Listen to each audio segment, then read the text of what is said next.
Jika kalian sekarang lagi punya hajat atau lagi punya masalah, jangan pernah deketin riba.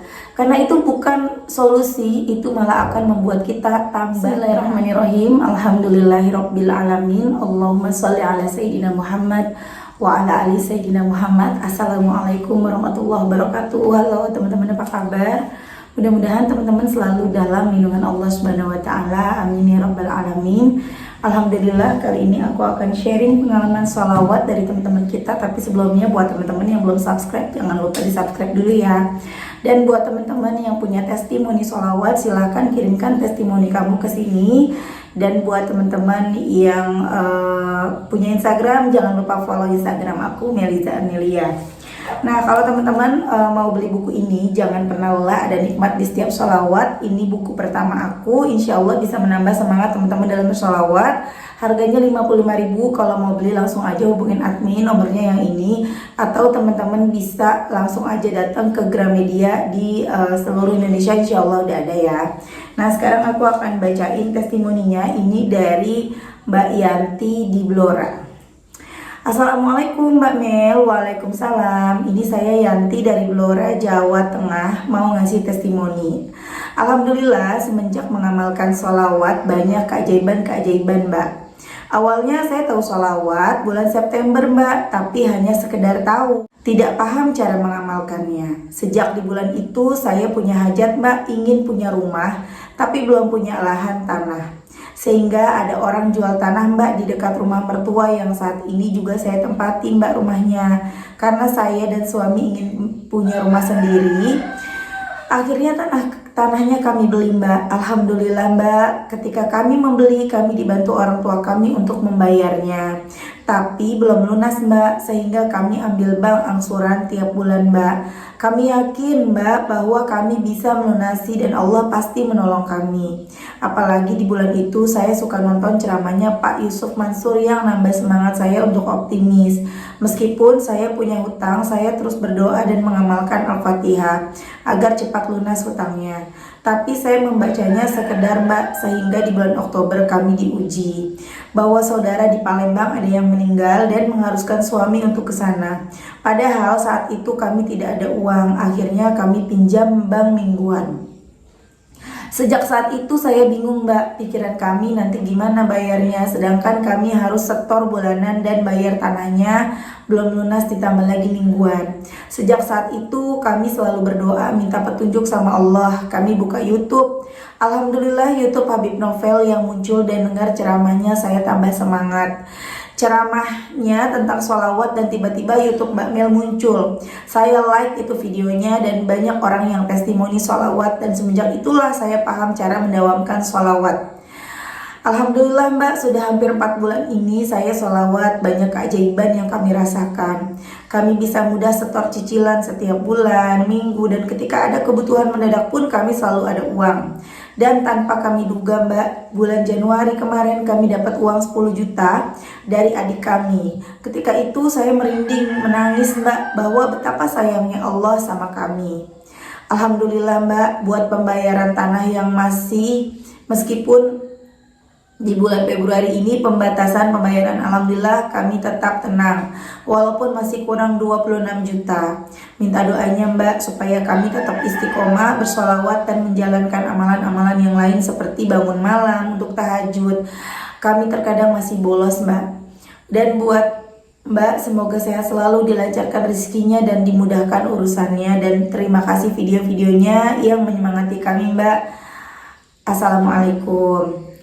Dan udah aku jawab ya pakai suara. Amin amin, terima kasih Mbak Mel doanya dan responnya. Iya Mbak, selama ini saya mendawamkan sholawat Jibril 1000 kali dan sesudah sholat fardu dan duha 1000 kali. Sebelum saya punya tasbih digital, sekarang saya sudah punya. Sambil aktivitas saya mencapai 10 ribuan Mbak, dan munjiat saya sudah hafalin belajar dari video Mbak Mel. Saya baca setiap habis sholat 11 kali.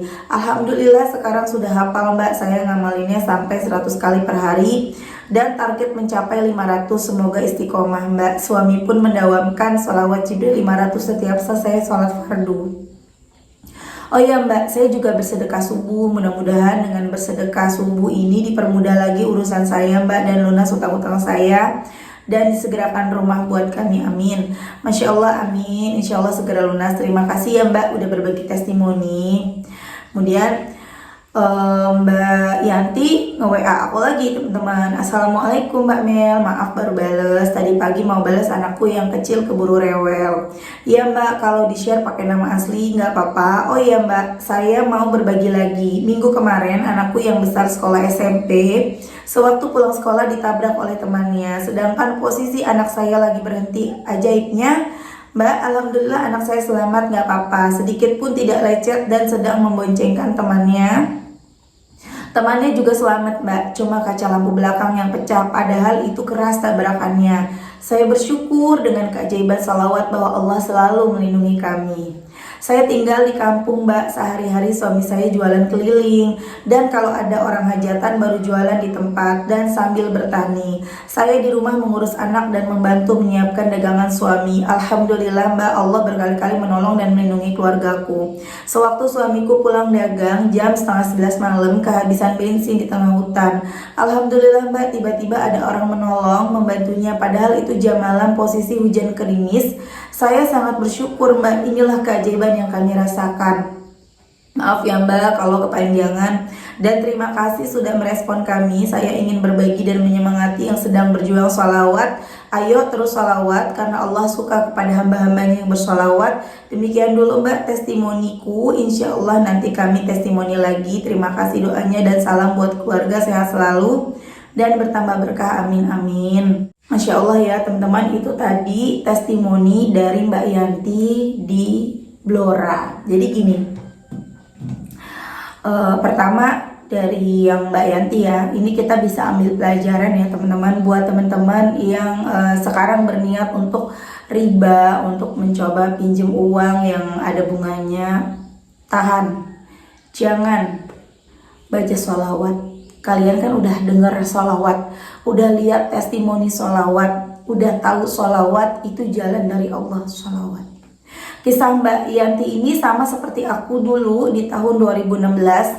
Saat itu aku nggak tahu kalau KPR adalah riba, sehingga aku berpikirnya ya waktu itu gini, aku bilang sama suami aku cerita ke belakang dulu ya. Aku sama suami aku tuh udah dikasih rumah sama mertua, sama orang tua suami di Bekasi. Tapi pada saat itu aku gimana ya, aku sama suami aku tuh nggak mau gitu loh. Maksudnya nggak mau terlalu bergantung sama orang tua. Tetap itu milik orang tua. Kita nggak mau ngejadiin itu adalah rumah kami gitu. Kemudian rumahnya udah lengkap teman-teman, udah ada isinya, udah ada lengkap lah ya waktu aku nikah dulu. Kemudian kami pindah ke Samarinda, rumah itu nggak ditempatin kan. Dan waktu itu aku berpikir, ayo kita kan masih di Samarinda nih. Waktu itu kita kayaknya masih 10 tahunan lagi sampai 15 tahun lagi, kita ngambil rumah aja. Aku bilang gitu sama suami aku. Karena kita nggak bisa ngandelin rumah yang punya orang tua, itu biar punya orang tua kita, bukan punya kita. Kita ngambil sendiri aja. Jangan sampai nanti kita sampai tua susah loh, karena masa makin tua semakin susah buat KPR, aku bilang gitu kan. Kemudian akhirnya ya udah kita sama-sama ngambil, dan waktu itu kita ngambil yang 10 tahun dengan kepedeannya kita merasa mampu untuk membayar. Kita ngambil yang 10 tahun, bahkan kita waktu itu ngomong gini, aku masih ingat banget ya, ini nanti kita lunasin cepet aja nih, nggak nyampe 10 tahun lah, paling 5 tahun atau kurang dari 5 tahun, pokoknya kita langsung kasih aja gitu. Waktu itu kita seperti itu karena kita merasa mampu teman-teman. Kita lupa bahwa semua itu Allah yang mengatur. Kalau kata Allah enggak ya enggak, kalau kata Allah iya ya iya gitu kan ya, kita lupa hal itu. Kemudian teman-teman, ternyata suami aku pada waktu itu berhenti kerja. Suami aku pindah kerja ke Tarakan, keadaan berubah sehingga yang bayar rumah itu sangat mudah, sangat enteng gitu ya. Waktu itu cicilannya 7 jutaan teman-teman per bulan. Tiba-tiba kami jadi yang berat banget untuk nyicil itu. Bahkan waktu itu aku pengen stop, tapi suami aku nggak mau, dan itu aku baru berjalan 1 tahun cicilan teman-teman, baru mau jalan di tahun kedua. Itu seperti itu kenyataannya. Akhirnya kami ya tertatih-tatih teman-teman, tiap bulannya itu selama bertahun-tahun, sampai akhirnya sekarang ya alhamdulillah udah lebih baik keadaannya. Dan itu tadi baru aku sadar, oh itu riba. Aku baru sadar itu di tahun 2017, oh ternyata itu riba, itu salah gitu kan.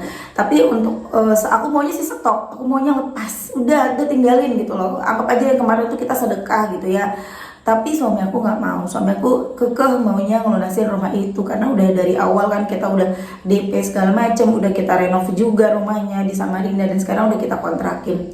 Dan insya Allah tinggal 2 tahun lagi, doain ya teman-teman ya. Itu seperti itu yang terjadi sama Mbak Yanti ya, seperti yang aku alamin dulu.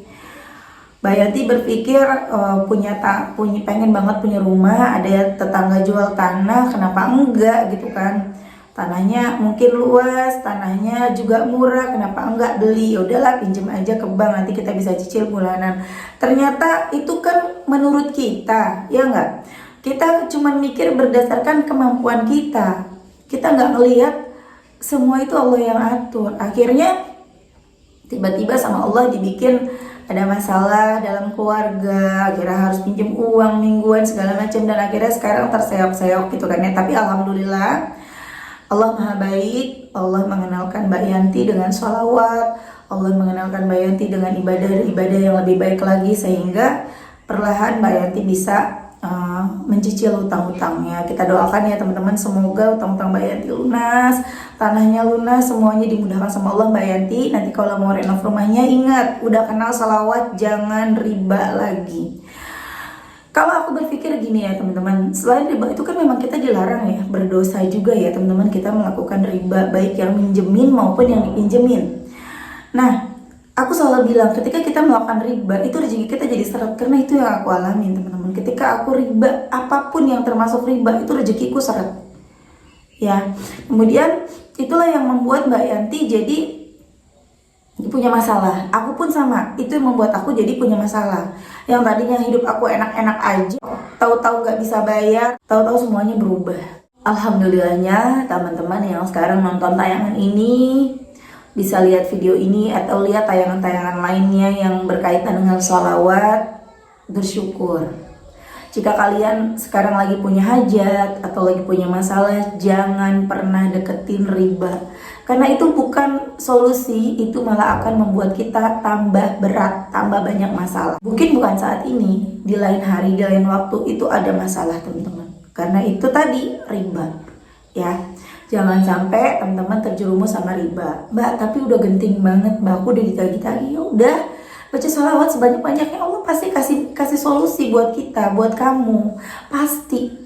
Kalian udah nonton kan tayangan-tayangan yang lainnya, testimoni-testimoni lainnya yang utang-utangnya lunas dalam sekejap. Walaupun ada yang 18 juta terbayar tapi dengan cara berhutang lagi. Tapi kan itu nggak riba. Ya, utangnya nggak riba, jadi nggak diburu-buru. Insya Allah lebih mudah nanti pembayarannya karena sudah tidak ada ribanya di situ. Pasti Allah nolong, pasti, nggak mungkin Allah nggak nolong. Tidak ada sholawat khusus ya. Sholawat khusus utang apa Mbak? Sholawat khusus kerja apa nggak ada? Aku masih aja sering dapat pertanyaan seperti itu, Mbak. Aku banyak masalah. Sholawat apa yang harus aku baca? Sholawat apa aja bebas. Ya teman-teman yang pada punya masalah, coba ikutin yang ada di video. Mereka baca apa? Ikutin teman-teman. Ya kalau aku pribadi aku nggak ada doa-doa khusus. Aku doa selalu pakai bahasa yang aku mengerti, bahasa Indonesia. Aku meminta kepada Allah, aku ngobrol sama Allah seperti aku lagi curhat sama orang gitu ya, sama manusia. Aku cerita sama Allah, aku ngomong sama Allah, ya Allah, hamba pengen begini, hamba pengen deh seperti ini, hamba maunya kayak gini. Aku cerita seperti itu. Kemudian aku perbanyak sholawat sepanjang hari. Aku biasanya bacanya sholawat Jibril dan Munjiat. Kadang kalau aku lagi nggak enak badan gitu ya, kadang kalau mujiat kan kita harus benar-benar bacanya kan panjang ya. Kadang kepotong-potong kalau misalnya lagi sakit atau apa diajak ngobrol orang, jadi kadang aku hanya sholawat Jibril, Sallallahu ala Muhammad, Sallallahu ala Muhammad, Sallallahu ala Muhammad, Sallallahu ala Muhammad. Bukan sholawat untuk melunasin hutang, tapi ketika kita membaca sholawat, dosa-dosa kita terhapus. Ketika dosa-dosa kita terhapus, doa-doa kita segera diijabah sama Allah. Jadi intinya kejar ampunan Allah, gitu ya. Oke teman-teman, makasih udah nonton. Kucing aku sampai tidur. Terima kasih teman-teman, semoga bermanfaat. dan jadi motivasi buat teman-teman. Assalamualaikum warahmatullahi wabarakatuh.